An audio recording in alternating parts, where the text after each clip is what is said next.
Hi friends, welcome to Jeeva's garden. இன்றைக்கி நம்ம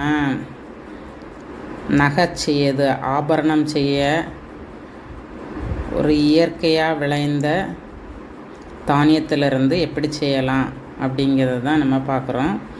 இதுக்கு பேர் நெற்பவளம்னு சொல்லுவாங்க. நானே இப்போ தான் பார்க்குறேன். ஆனால் இது பழைய காலத்துலலாம் இருந்துச்சான். தங்கம் வெள்ளிக்கு பதில் இந்த பவளத்தை தான் எடுத்து அதுக்கு நடுவில் ஒரு ஹோல் இருக்கும். அதுக்குள்ளே டொயினோ இல்லை நூலோ சொருகி விதவிதமாக அணிகலன்கள் செய்யலாம்.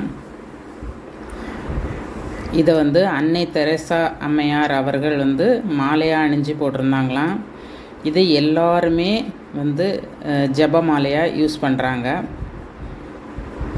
ஒவ்வொருத்தரும் அவங்கவுங்க விருப்பத்துக்கு ஏற்ப. நானும் இதை மாலையாக கோர்த்து சாமிக்கு போட்டு வச்சுருக்கேன். இதுதான் இன்றைக்கி இதில் ஹார்வெஸ்ட் பண்ண நற்பவளம். கொஞ்சம் சீடு எடுத்து வச்சுருந்தேன். மழை டைமில் முளைச்சிருக்கு.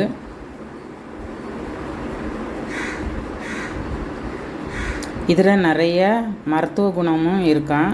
இதில் 2-3 விதையை நல்லா இடித்து கஷாயம் போல் காய்ச்சி குடித்தோன்னா சளி தொல்லை வராதான்.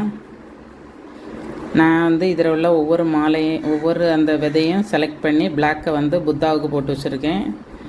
இதில் black, white, brown, double shade அப்படியெல்லாம் இருக்குது. அப்புறமா நான் சாமிக்கும் இதில் மாலையாக கோர்த்து போட்டிருக்கேன்.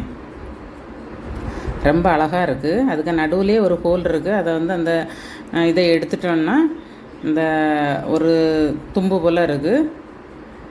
அதை மாலையாக நம்ம